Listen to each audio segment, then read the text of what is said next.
Buenas noches, bienvenidos a sesión 8, donde se abordará la comunicación para el desarrollo y sus nuevos desafíos. Mi nombre es Lisbeth Valentina Fernández, integrante de la asociación CICP.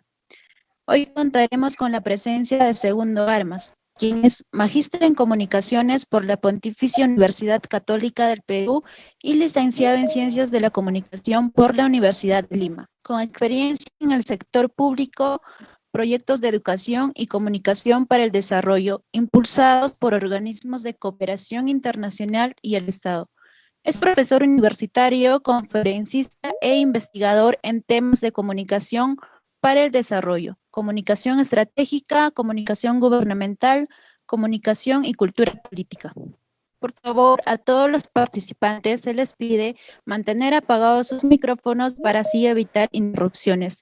Asimismo, se les hace recordar que si desean realizar alguna pregunta, tienen la opción de levantar la mano.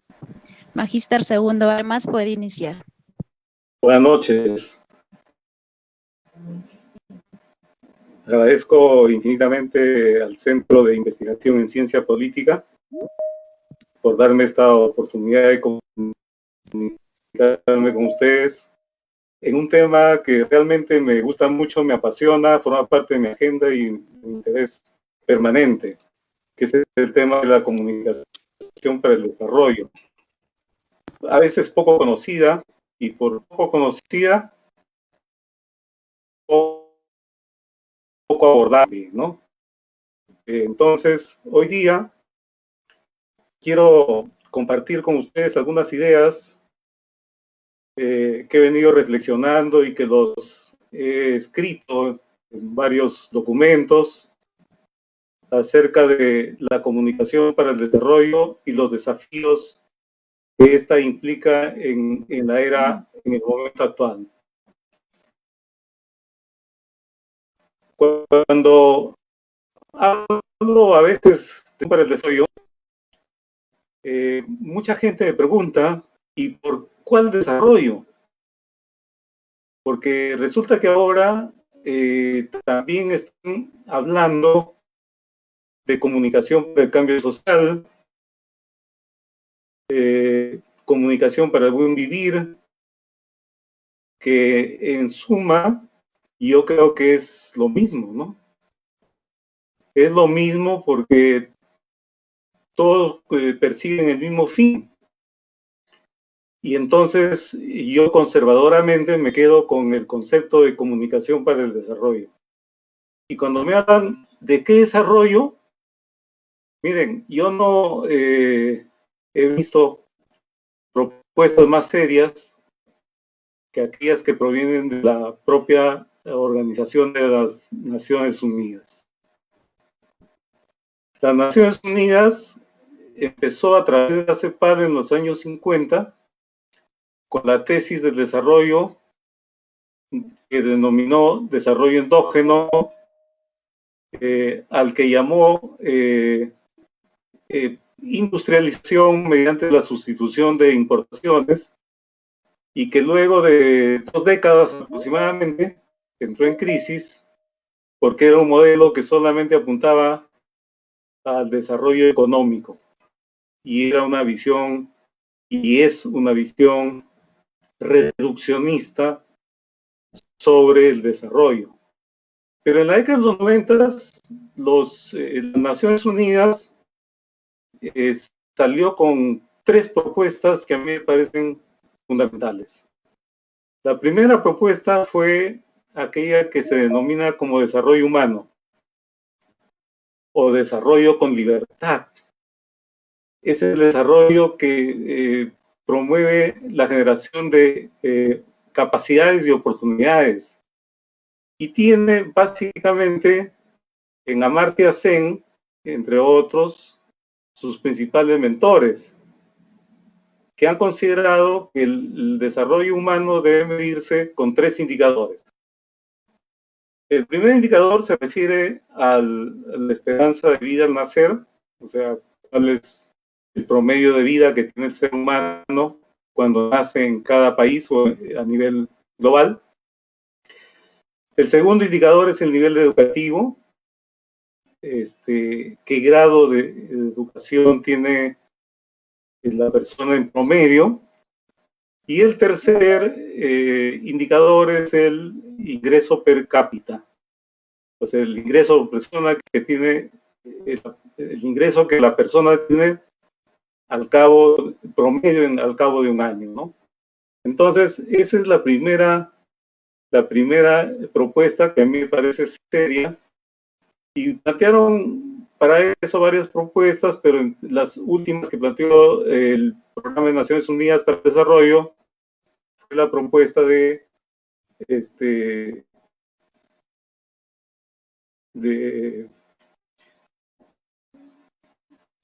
desarrollo humano, pero también salió el Programa de Naciones Unidas para el Medio Ambiente con el desarrollo sustentable o sostenible, que básicamente plantea una sostenibilidad en 3 niveles.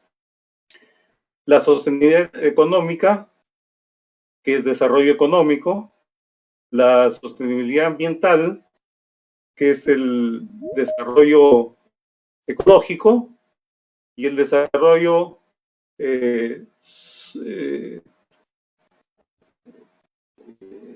desarrollo económico, social y ambiental. El desarrollo social, que no es otra cosa que el desarrollo humano, ¿no? Y está muy preocupado el desarrollo sostenible por cómo establecemos la relación con el planeta, con la madre tierra, para generar un equilibrio armonioso entre hombre y naturaleza, con el fin de garantizar la vida de las futuras generaciones. Es decir, no hay que hacer abuso de la explotación de la tierra, aunque ya está bastante devastada, para garantizar la vida de las futuras generaciones o de las generaciones que vienen detrás de nosotros, ¿no? Y la tercera propuesta en Naciones Unidas es la propuesta del desarrollo económico con rostro humano, o llamada también transformación productiva con equidad, que no es otra cosa que la preocupación por adecuar nuestro sistema productivo al nuevo escenario de la globalización. Es decir, ya no se puede pensar la economía hacia adentro endógenamente, sino que hay que pensar la economía de manera exógena, de cara al mundo globalizado. Pues ningún sector económico resiste hoy en día si se piensa solamente hacia adentro y no mira el escenario de la globalización, ¿no? Entonces, esas 3 propuestas son las propuestas más importantes. Como digo, la tercera propuesta relacionada con la transformación productiva con equidad supone una reconversión productiva acorde con el mundo globalizado, y hoy en día probablemente estemos ante un nuevo escenario por efecto de la pandemia, en el cual se va a tener que plantear una nueva reconversión productiva, porque con la emergencia de la sociedad virtual, la sociedad de la información, cuyo rasgo es la sociedad virtual, hay sectores que van a decaer y hay nuevos sectores que van a emerger. El sector productivo de alimentos, por ejemplo, es un sector que va a ser muy importante. El sector minero va a mantenerse. El sector comercio también es muy importante, y debería serlo también la agricultura, ¿no? Nosotros estaríamos en una buena posición como para entrar con buenas condiciones a competir en el mercado global. Sin embargo, nuestra agricultura es todavía una agricultura poco desarrollada, que se piensa hacia adentro para el consumo interno, para el autoconsumo, pero poco mira al mercado, y ese es un cambio de mentalidad significativo y muy importante que debe darse para ya no mirarse hacia adentro, sino mirar hacia afuera, hacia los mercados. Pero bueno, Ese es un desafío que nosotros tenemos como país en lo que queda de los años futuros, ¿no? Entonces, esta propuesta de desarrollo me lleva a señalar que la comunicación para el desarrollo está al servicio de estas propuestas de desarrollo. Y es más, yo no sé a qué se refieren cuando hablan de comunicación para el cambio social. Yo creo que todas estas alternativas de desarrollo humano sostenible, desarrollo humano, desarrollo económico, etcétera, desde las propuestas primigenias están pensadas a alcanzar el desarrollo pleno. Pues si revisamos los objetivos de desarrollo sostenible a 2030, que lo ha planteado el Programa de Naciones Unidas para el Medio Ambiente, el PNUMA, vamos a ver que hay temas muy importantes, entre ellos la lucha contra la pobreza y la pobreza extrema, el tema de la lucha contra el hambre, velar por la salud, la equidad de género, el trabajo decente, entre otras alternativas, ¿no? Incluso con indicadores muy retadores, porque de manera general, algunos de estos objetivos plantean, por ejemplo, pobreza cero, hambre cero, y eso es un reto que cada país tiene que manejarlo con su propia realidad, con sus propias estadísticas y con sus propias metas, ¿no? Entonces, esas son las propuestas del PNUD. No obstante, hay un libro que les recomiendo que se llama La reconceptualización del desarrollo, no sé si lo logran ver, que han escrito varios autores, pero los que han sido los editores son Manuel Castells y Gimadén, ¿no? Que también escriben parte del libro, pero ellos han sido los editores, los que han comandado este libro. Y este libro es muy importante porque hace una propuesta más allá de lo que propone las Naciones Unidas a través del desarrollo humano, del desarrollo sostenible y de transformación productiva con equidad. Ellos ya no plantean solamente el desarrollo con libertad, que es lo que planteaban estas tres propuestas de Naciones Unidas, sino que Castells y Gimadén plantean ahora una nueva dimensión que es el desarrollo con dignidad. Y creo que eso hay que tomarlo en cuenta. No sé si las Naciones Unidas ya debe tener esta información. Algunos o muchos de los que han escrito en este libro han sido funcionarios en Naciones Unidas, ¿no? Pero esta propuesta de desarrollo con dignidad engloba las propuestas que ya habían planteado Naciones Unidas de desarrollo humano, desarrollo sostenible y transformación productiva con equidad, planteando tres grandes indicadores, ejes de indicadores.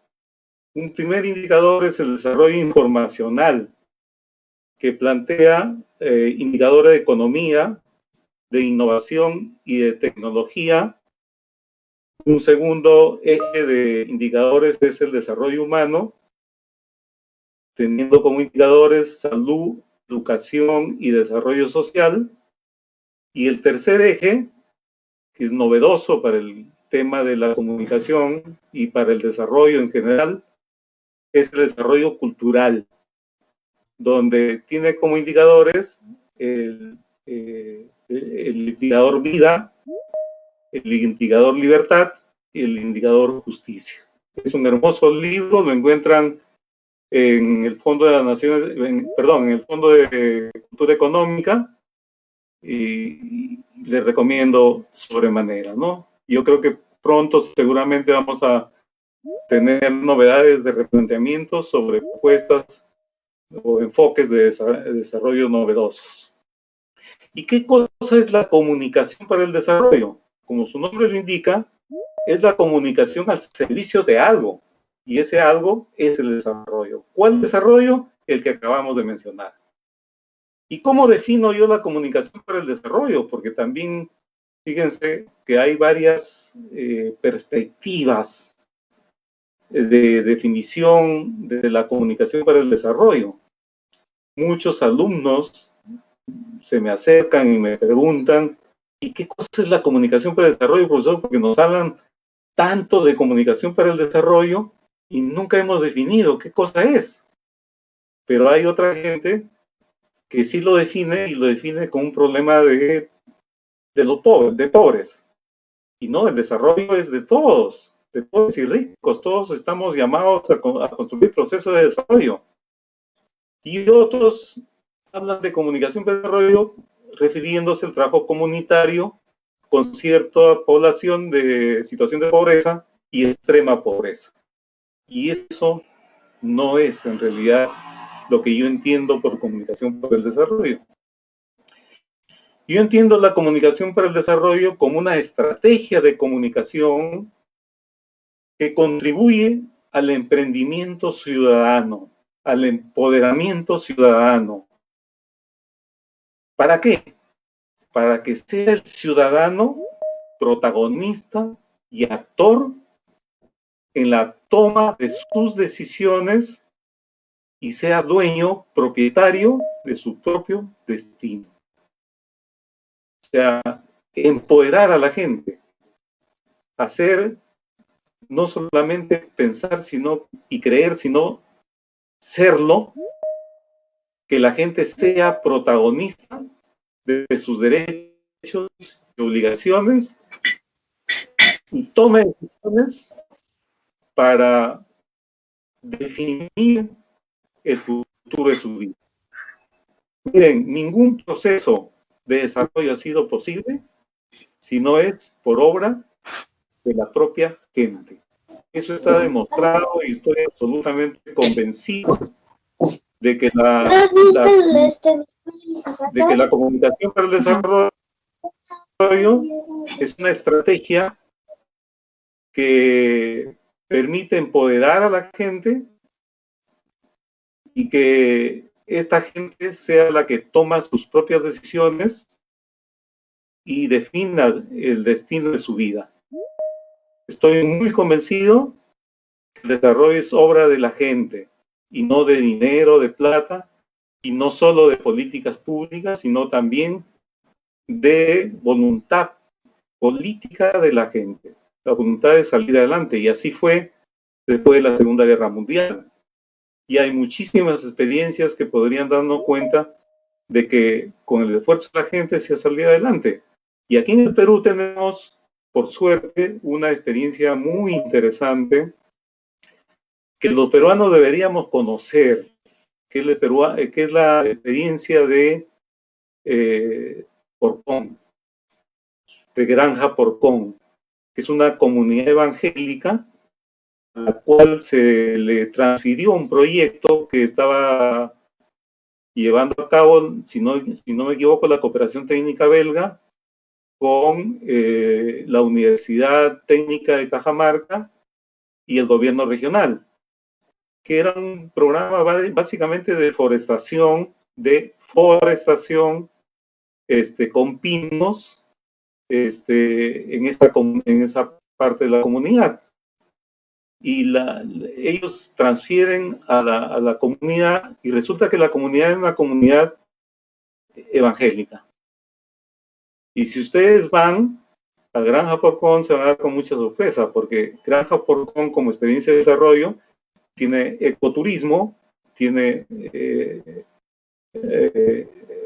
alojamiento, tiene restaurantes, tiene industria maderera, o sea, no solamente producen la madera, los árboles que dan madera, sino que tienen aserradero, y mucha de la madera que ellos producen viene al mercado limeño. Tienen industria lechera, tienen ganado, tienen leche, tienen productos lácteos derivados, tienen piscicultura y tienen colegio y tienen todo. Y es una experiencia de desarrollo que muestra que el desarrollo es obra de la gente y la gente unida por una visión compartida. Todo lo que se ha hecho ahí es en función de encontrar el paraíso terrenal en la vida actual. O sea, todo está organizado, pensado en función de la visión evangélica de la felicidad del ser humano. Entonces, esas experiencias me parecen que son muy válidas de ser conocidas, difundidas, pero además también de ser imitadas. Ahora, entrando al tema más específico de cómo hacemos o cómo pensamos para que la comunicación sea una estrategia para el desarrollo, ¿cuáles son los retos? Yo pienso que debemos tener en cuenta cinco presupuestos. El primer presupuesto para que la comunicación sea una estrategia para el desarrollo y asuma con decisión sus retos, sus desafíos en el mundo actual, la comunicación, primero, tiene que revalorizar el sentido estratégico en los procesos de desarrollo. O sea, la comunicación, debemos pensar que la comunicación tiene un sentido estratégico en los procesos, en la construcción de procesos de desarrollo. ¿Qué significa eso? Significa salir de esa visión instrumentalista, de esa visión reduccionista, que piensa que la comunicación solamente es sinónimo de medios de comunicación. La comunicación es más que eso, es mucho más que eso. Y la comunicación más auténtica, inclusive, es aquella que no atraviesan los medios de comunicación, sino es aquella como cuando se originó, es aquella que se hace de contacto de persona en persona. Entonces, esa posición reduccionista, instrumental de reducir los medios, la comunicación a los medios, es una reducción, es una posición muy, pero muy, que deja mucho que desear, ¿no? Muy insolente. ¿Y cómo debería ser la comunicación con un sentido estratégico para el desarrollo? Primero, tenemos que entender que la comunicación más allá de los medios se engancha en el campo de la cultura. ¿Por qué? Porque la comunicación más allá de la información y más allá de lo que hace la televisión, los medios, más allá del entretenimiento, la comunicación construye, genera procesos simbólicos. Genera y promueve procesos intersubjetivos. O sea, la comunicación, lo que tiene que ver con los valores, los símbolos, los códigos, los lenguajes, todo eso tiene que ver con lo simbólico. Y las relaciones intersubjetivas son aquellas que entienden que la comunicación entre unos y otros es una relación equitativa, dialógica, donde el sujeto es lo más importante y los roles de emisor y receptor son intercambiables y que pueden además ser circunstanciales, porque en un momento eres emisor, en otro momento receptor, pero por encima de los roles están los sujetos. Son sujetos que interactúan, como habla el interaccionismo simbólico de Schutz, o la intersubjetividad de Schutz, ¿no? La intersubjetividad tiene que ver cómo mi subjetividad dialoga con tu subjetividad. Y ese proceso de diálogo subjetivo es lo que da como resultado la intersubjetividad. O sea, cuando nos comunicamos, no estamos haciendo otra cosa que compartiendo sentidos simbólicos. Estamos produciendo y compartiendo sentidos simbólicos, pero además estamos poniendo en escena nuestras subjetividades. Y eso tiene que ver con la cultura, porque la cultura no es otra cosa, más allá de las tantas definiciones que hay, pero la cultura tiene que ver con el plano de las mentalidades, o sea, con los modos de pensar de la gente, pero también tiene que ver con los modos de sentir de la gente. O sea, con el plano de las sensibilidades. Esos modos de sentir y esos modos de pensar son los que nos permiten finalmente establecer una relación con el mundo. Es decir, nos permiten construir nuestra cosmovisión, ¿no? Y la cultura no es algo estático. La cultura es algo muy dinámico. En ese sentido, deberíamos estar hablando más de transformaciones culturales. Y la cultura no es el pasado ni el presente, es el futuro. Siempre hay que pensar y ver y analizar la cultura en el futuro. ¿Cómo así? Haciendo dialogar el presente con el pasado para construir el futuro. Por eso hablamos de transformaciones culturales, ¿no? Entonces, revelar el sentido estratégico de la comunicación y el desarrollo, en primer lugar, implica relacionarla con el campo de la cultura. En segundo lugar, entender la comunicación como un proceso y un espacio de comunicación. ¿Por qué o para qué? Porque la comunicación es un espacio natural donde se da el diálogo, el debate y la confrontación de ideas, pero fundamentalmente todo esto sirve para construir consensos o acuerdos para la construcción social. Entonces, la comunicación juega un papel muy importante, porque no solo permite el reconocimiento de los actores como interlocutores válidos, sino además porque la comunicación, al permitir el reconocimiento de los actores como interlocutores válidos en el proceso comunicativo, dentro de una perspectiva de equidad,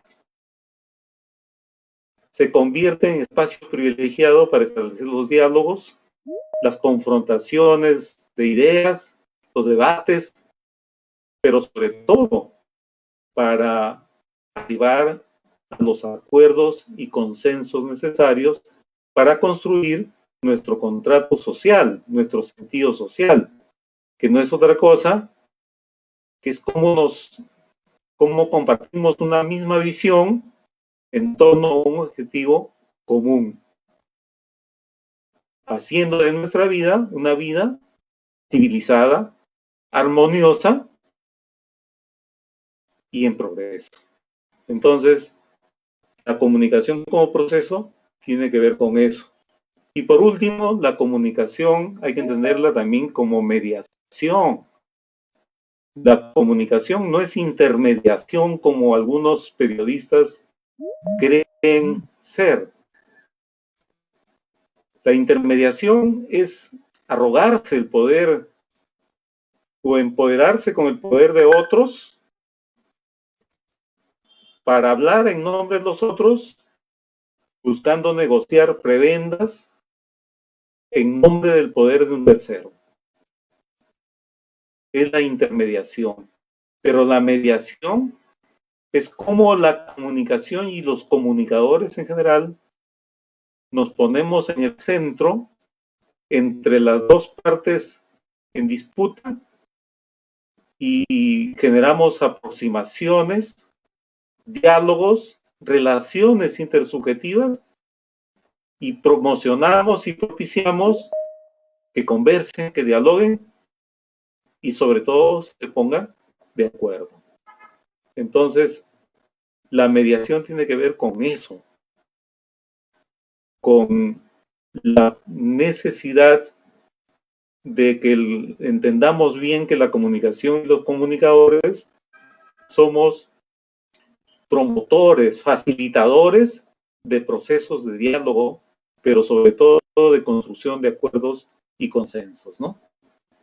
Sin lo cual es imposible vivir en comunidad, sin lo cual es imposible construir civilización, cultura, y sin lo cual es imposible vivir en armonía. A lo cual se reduce mucho el tema de las ciencias sociales y la política. Una gran preocupación académica, una gran preocupación social, política, es cómo nos organizamos para entendernos y vivir en armonía. Esa es una preocupación fundamental. La comunicación sí puede aportar en ese sentido. ¿Por qué? Porque la comunicación puede ayudar, puede contribuir a generar procesos de diálogo y entendimiento entre la gente. Y cuando la gente llega a entenderse, acuerda normas y reglas de convivencia que le permite vivir armoniosamente. La comunicación puede aportar en ese sentido. Y esa es una mirada estratégica del aporte de la comunicación a la construcción del proceso de desarrollo, sin lo cual es imposible cualquier proyecto de desarrollo. En segundo lugar, ¿cómo entendemos la comunicación como una estrategia planificable, medible y evaluable? Pero la comunicación no es información, es diferente. La información es la transmisión de datos, es dar datos y datos a un tercero que de repente ni los entiende, no los procesa. Son datos, es emisión de datos, transmisión de datos, porque a veces nos han dicho que la comunicación es transmisión de información. Craso error, porque la comunicación no es transmisión de información. La comunicación es coproducción e intercambio de sentidos. Yo dialogo con otro porque estamos intercambiando, produciendo e intercambiando sentidos, significados, ¿no? Entonces, la comunicación es más allá que la información. Y eso hace que la comunicación sea un recurso estratégico, planificable, medible y evaluable. Es decir, no podemos hacer comunicación porque simplemente informamos. Debemos hacer comunicación con un sentido estratégico que supone 4 cosas. En primer lugar, supone que todo proceso comunicativo debe contar con un diagnóstico. Hay una falsa idea de mucha gente de que un comunicador es el que habla y el que locuta y el que hace de la retórica un recurso de comunicación. Y mucha gente nos dice, y tú eres comunicador y no hablas. Pero el comunicador es el que sabe escuchar al otro. ¿Por qué? Porque solo escuchando al otro, conoces al otro y sabes qué puedes plantear estratégicamente con ese otro. No hay otra manera. Y eso no es otra cosa que el diagnóstico. Estoy hablando de un proceso interpersonal. pero eso puede darse en proyectos de desarrollo. Si no hay un diagnóstico, ya falló la estrategia. No es estratégico. La estrategia tiene que tener un buen punto de partida. Y es como una baraja de naipes, que si el primer punto está mal, todo lo demás va a estar mal. Se va a caer. Entonces el diagnóstico es la primera cosa que hay que tomar en cuenta. No puede haber estrategias de comunicación si no hay diagnósticos, si no se conoce al otro individual o al otro colectivo, ¿no? No se pueden trabajar estrategias de persuasión, de seducción, ni de nada, si es que no hay un diagnóstico y no se conoce al otro. La única manera de ponerse en el lugar del otro es conociéndolo. Y la forma de conocerlo es haciendo diagnósticos. En segundo lugar, tenemos que diseñar planes y estrategias. O sea, no podemos hacer planes y estrategias sin diagnóstico. Tiene que haber diagnóstico, pero del diagnóstico se desprenden los planes y estrategias creativas. Yo creo en la comunicación estratégica. No creo en la comunicación efectiva, por ejemplo. ¿Por qué no creo en la comunicación efectiva? Porque la comunicación tiene que ser efectiva. Es un rasgo característico natural de que tiene la comunicación que ser efectiva. Porque para que haya comunicación tiene que haber dos actores, dos sujetos que coproducen e intercambian sentidos, y si uno de ellos no tiene voluntad de hacerlo, no hay proceso de comunicación. Entonces, la comunicación per se es efectiva, pero per se no es estratégica. Tienes que construir ese proceso. Entonces, la comunicación es estratégica en la medida es que no hay nada que se haga si no es de manera pensada. Y yo no creo en las recetas mágicas de ciertos creadores en comunicación, publicistas, por ejemplo, que quieren tener la receta sin hacer diagnósticos y sin hacer nada. Eso no es estratégico. Yo conozco varios publicistas que lo que hacen aquí es, cuando se les pide una campaña, es buscar en internet campañas similares y de ahí vienen las ideas. Bueno, pero eso ya es a modo de indagación, sino en diagnóstico de indagación. Pero no hay originalidad, no hay creatividad. Entonces, los planes y estrategias deben desprenderse de los diagnósticos. ¿Por qué la comunicación tiene que ser planificable, medible? Porque tiene que haber también un sistema de monitoreo y evaluación. Se tiene que la línea de tiempo del proceso comunicativo en proyectos, en programas, en lo que fuere, tiene que ser monitoreada y evaluada de manera sistemática. Yo reconozco acá una evaluación de base, que es la línea base o es el diagnóstico, una evaluación de procesos, que es el monitoreo, que puede ser semanal, mensual, quincenal, no sé. Una evaluación de resultados, que puede ser una evaluación a la mitad del proceso comunicativo, o llámese proyecto o programa, y una evaluación final para medir resultados del proyecto, del programa, y si queremos y amerita, evaluación de impacto, que no es lo mismo resultados con impacto. Los resultados es lo que yo quiero con mi proyecto, con mi propuesta, con mi plan. El impacto es cuánto incide lo que yo he logrado en las cifras locales, regionales, nacionales, globales, etcétera, etcétera, etcétera, ¿no? Entonces, debe haber un proceso de monitoreo y evaluación. Finalmente, tiene que haber resultados. O sea, no podemos generar procesos comunicativos que creemos son estratégicos si es que no hay resultados.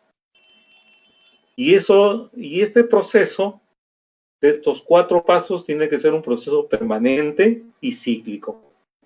Ahí termina y ahí empieza un nuevo ciclo, ¿no? Un nuevo ciclo que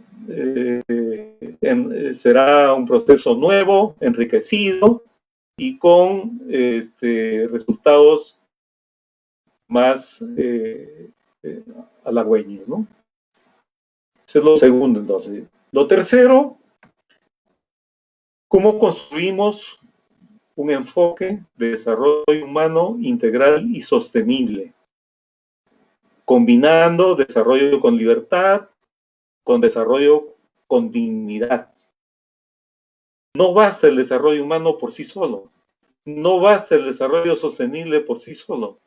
Pero tampoco basta el desarrollo económico con rostro humano o transformación productiva con equidad por sí solo. Ni bastará el desarrollo con dignidad por sí solo. Es necesario pensar o repensar la comunicación para el desarrollo en el marco de un desarrollo humano integral y sostenible. ¿Por qué? Porque todos estos enfoques, estas propuestas, tienen que hacer sinergias, tienen que aportar lo suyo y además tienen que rescatar algo que es fundamental en todo proceso de desarrollo, que es la dimensión subjetiva del desarrollo. No podemos hablar de desarrollo sin esta dimensión, porque todo proceso, proyecto o programa de desarrollo tiene varias dimensiones, la dimensión económica, la dimensión ambiental, la dimensión, ¿no? Pero tiene también una dimensión subjetiva que tiene que ver con el ser humano, ¿no?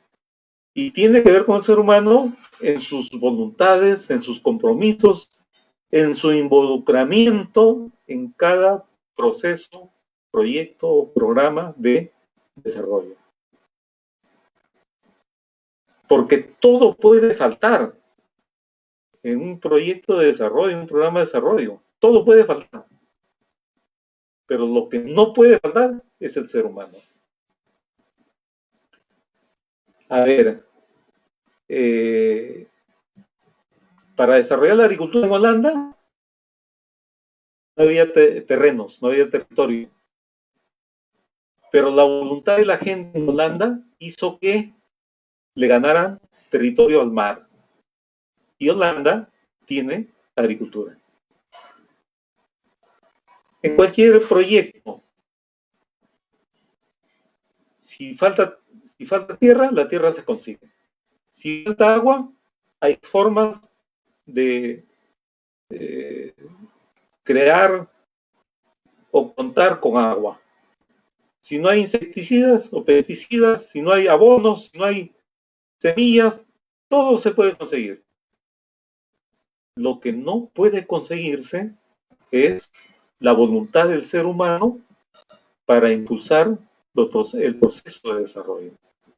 De manera tal que este desarrollo humano integral y sostenible al cual estamos aludiendo, tiene que tomar en cuenta esta dimensión fundamental que tiene que ver con la dimensión subjetiva del desarrollo. En cuarto lugar, es necesario construir democracia para el desarrollo. Ustedes me dirán, pero los países dictatoriales, probablemente me podrían hablar de Chile, como el de Pinochet en Chile, alcanzaron desarrollo. Y yo le podría contestar, sí, pero desarrollo económico. Y no es un desarrollo con libertad. Y menos es un desarrollo con dignidad. Y eso no es sostenible. Entonces, la democracia como sistema social creado para garantizar la convivencia social es fundamental para todo proceso de desarrollo. Lo cual supone 3 cosas. En primer lugar, fortalecer la institucionalidad democrática. El Estado no existe si no tiene instituciones. El balance de poderes no existe si no tiene instituciones. Pero tienen que ser instituciones fuertes. No tienen que ser instituciones débiles. Porque corremos el peligro de lo que ya ha pasado aquí en el país. Cuando el gobierno de Fujimori coactó a las instituciones del Estado y las puso y las subordinó para sus propios fines o intereses. El Poder Judicial, el Ministerio Público, ustedes recordarán si es que estuvieron ya, pero esto constituye un retroceso muy grande. Las instituciones son las columnas vertebrales del Estado. Si no hay instituciones, no hay Estado, ¿no? Segundo, promover el diálogo social y la concertación. Y aquí solamente voy a señalar una cita de Norbert Lechner, que es un autor chileno, que dice que la esencia de la democracia radica en la confrontación de ideas, porque así construimos entendimientos y acuerdos.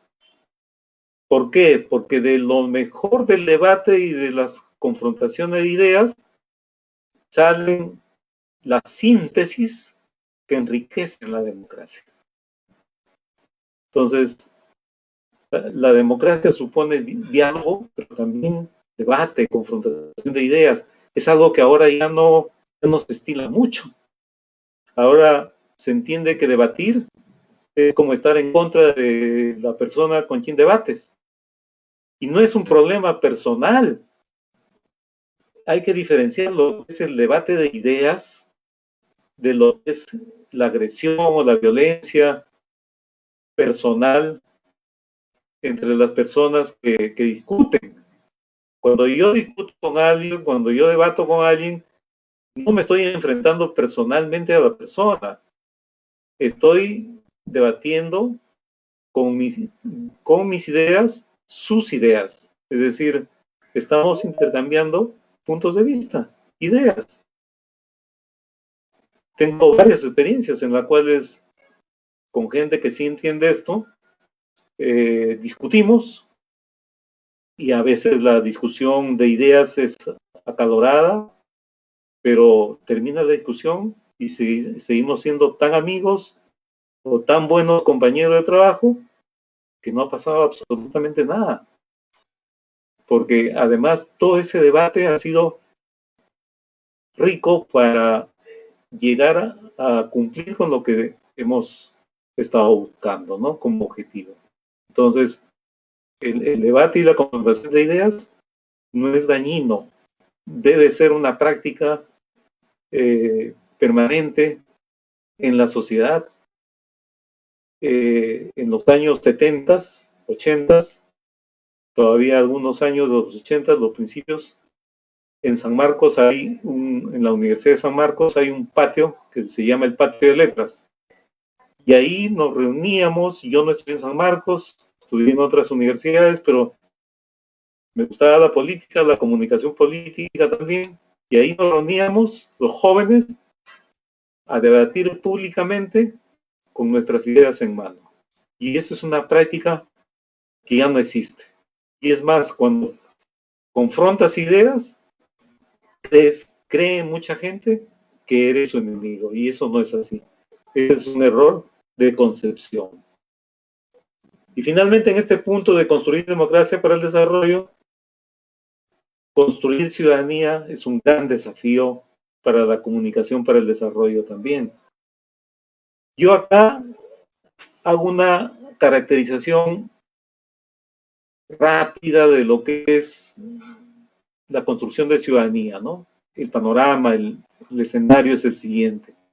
Yo concibo un individuo que es un ser humano, pero es un ser humano que no reconoce su condición humana. Por lo tanto, al no reconocer su condición humana, no respeta su vida y menos respeta la vida de los demás. O sea, una primera instancia primaria es el individuo. Una segunda instancia es el sujeto. Porque a veces también confundimos las cosas, ¿no? Hay que tenerlas claras. El sujeto es depositario de derechos y obligaciones y reconoce su condición humana, pero no activa en la vida pública, no participa. Soy depositario, tengo derechos y obligaciones y punto, ¿no? Pero no las ejerce. Entonces, ese es los sujetos, el sujeto. Luego el ciudadano es aquel que se admite como depositario de derechos y obligaciones, pero la diferencia con el sujeto es que este sí participa en la vida pública, es protagonista en la vida pública de esos derechos y esas obligaciones. Y la ciudadanía no es otra cosa que la asociación de ciudadanos en colectivos, en partidos, en grupos de interés, etcétera, que tienen como meta luchar por el bien común. Y ese es un tema que nos atañe profundamente a nosotros y a nuestra sociedad. Los países que tienen una ciudadanía construida, una ciudadanía avanzada, son países más desarrollados. Son países que han construido un modo de vida distinto a los países en donde tenemos una democracia incipiente como la nuestra, pero además en países con carencia de ciudadanía, ¿no? Entonces, un gran desafío para construir proceso de desarrollo es construir ciudadanía. Sin ciudadanía no hay desarrollo. Y hoy mismo, fíjense, yo no comulgo con el gobierno y soy crítico en muchas cosas, pero con sinceridad yo les digo, haciendo las excepciones del caso, que en este problema de la pandemia es un problema, no es solamente un problema de políticas públicas, de decisiones políticas del gobierno, etcétera, sino también es un problema de ciudadanía, de ciudadano y ciudadanía. Es decir, hay gente que vive en el cerro, en conos, etcétera, y claro, ahí no existe una farmacia, no existe una bodega, el empleo no está ahí, etcétera, y tiene que verse obligado a recurrir a las zonas donde probablemente hay más conglomeración de gente y puede contagiarse. Pero hay gente que teniéndolo todo o casi todo, teniendo lo suficiente, lo necesario, no asume con responsabilidad el autocuidado de su salud. Y eso es irresponsabilidad y es un problema de ciudadano y ciudadanía porque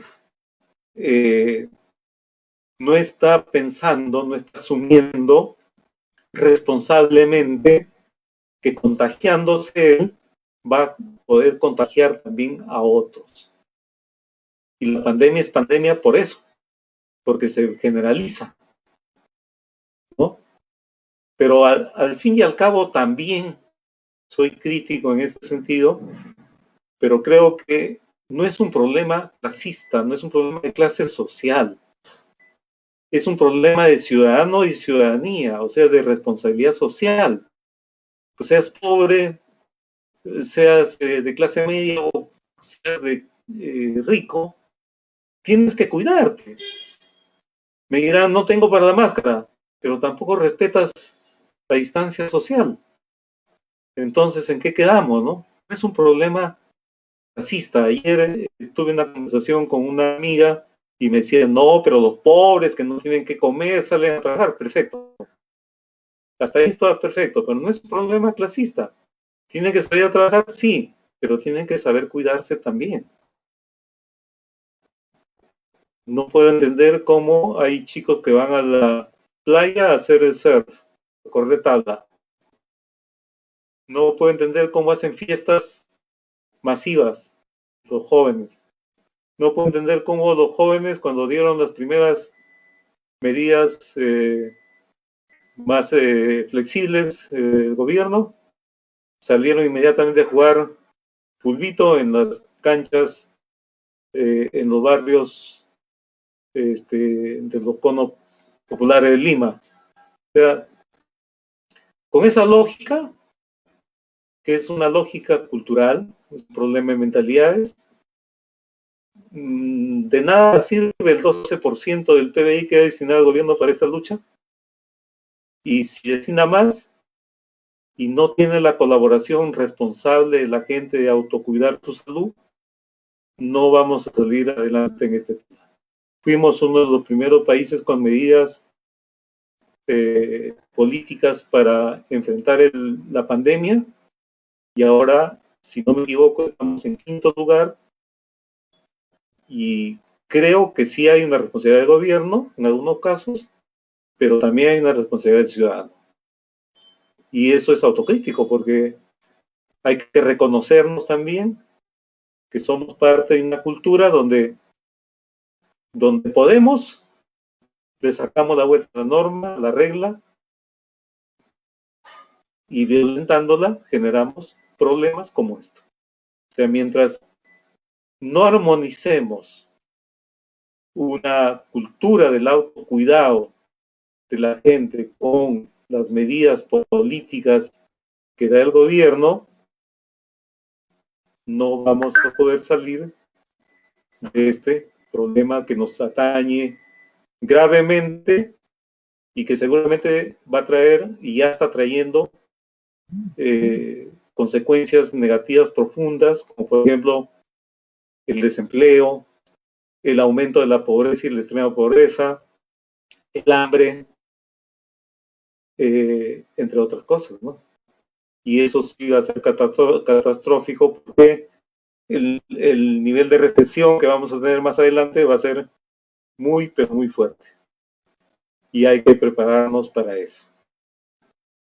Pero eso es una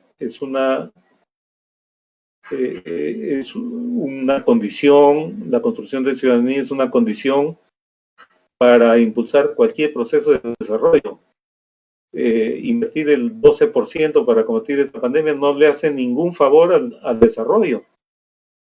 Entonces, hay que trabajar la dimensión subjetiva de la gente, para que la gente asuma responsablemente el autocuidado de su salud y evite contagiarse y contagiar a otros, a los demás. Y por último, el último desafío es cómo legitimamos el tema de desarrollo en la opinión pública. Porque si no sabemos qué cosa es el desarrollo y qué cosa es la comunicación para el desarrollo, no vamos a poder emprender nada. Es importante que la opinión pública conozca, que la gente conozca qué cosa queremos como desarrollo y qué cosa podemos hacer desde la comunicación para contribuir a esos procesos de desarrollo. Eso no está en la agenda común de la gente. En el Estado, en los ministerios, en los estamentos del Estado, no hablan de comunicación para el desarrollo, no hay un área siquiera de comunicación para el desarrollo, ni siquiera en el MIDIS hay un área de comunicación para el desarrollo. Contratan personal, periodistas, no tengo nada contra mis colegas periodistas, pero con una visión periodística, o sea, informativa, en el MIDIS. No puede ser, que es el Ministerio de Desarrollo e Inclusión Social. cuando deberían contratar comunicadores para el desarrollo. ¿Qué puede hacer un periodista? Un periodista es muy bueno en lo que hace, en su oficio, en su área, pero no tiene un enfoque holístico, transversal, sinérgico, estratégico del desarrollo. Y entonces los comunicadores en el Estado muchas veces terminan siendo secretarios de los ministros, etcétera, para generarles entrevistas y mejorar el marketing social del jefe, y no estar haciendo lo que debe hacer, que es generar políticas públicas en materia comunicativa, en su respectivo tema de trabajo, sea cual fuera el ministerio en el cual está, ¿no? Entonces, es importante poner en agenda, legitimar el tema del desarrollo y la comunicación para el desarrollo, porque si eso no está en la agenda, entonces no vamos a construir nada. Y es un problema más grave y más profundo esto, porque en realidad, en general, el país no cuenta, a pesar de que tiene el acuerdo nacional, no cuenta con un relato país. El Perú no cuenta con un relato país. El Perú no tiene una hoja de ruta de lo que quiere ser de acá a 20, 30, 50 años. No sé si alguien lo sabe, no sé si alguien lo tiene oculto, pero la verdad es que no existe. Yo por lo menos no lo conozco. Y esa es una necesidad fundamental, porque el relato país, basado en una visión compartida del país que queremos, debe ser la hoja de ruta que nos conduzca a un país diferente de acá a 20, 30, 50 años. Y no lo tenemos. Y eso es una responsabilidad política. Yo escribía sobre ese tema, pero hay que seguir incidiendo en lo mismo.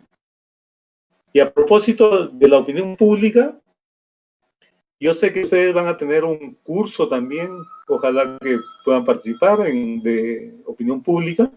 Yo lamentablemente no voy a poder acompañarlos en esta charla, pero agradezco la invitación del Centro de Investigación en Ciencia Política y de Luigi Fiestas en particular, pero sí quiero darles unos alcances en función al desarrollo, a la opinión pública, y que tiene que ver con el desarrollo y la comunicación para el desarrollo. Dentro de la frondosa cantidad de autores que hablan del tema de la opinión pública, yo he seleccionado 4 autores, brevemente, ¿no? Y con eso termino. Un primer autor es Noel Newman, que es una filósofa alemana, que escribió un libro muy interesante que se llama La espiral del silencio, y que aludía a aquellos que ocultan su opinión por el miedo a ser excluido, tachado por los otros. Eso en las encuestas de opinión se llama no sabe, no opina, ¿no? Pero dice que si sumamos de uno en uno entre los que se abstienen de emitir su opinión, eso se convierte en una espiral del silencio, pero que llega a tener finalmente un gran poder de decisión que muchas veces definen los procesos, por ejemplo, electorales, ¿no? Entonces, esto tiene que ver con cómo se forma la opinión pública entre aquellos que esconden su opinión por miedo a ser rechazados, criticados, en fin, por los demás. Un segundo autor que es más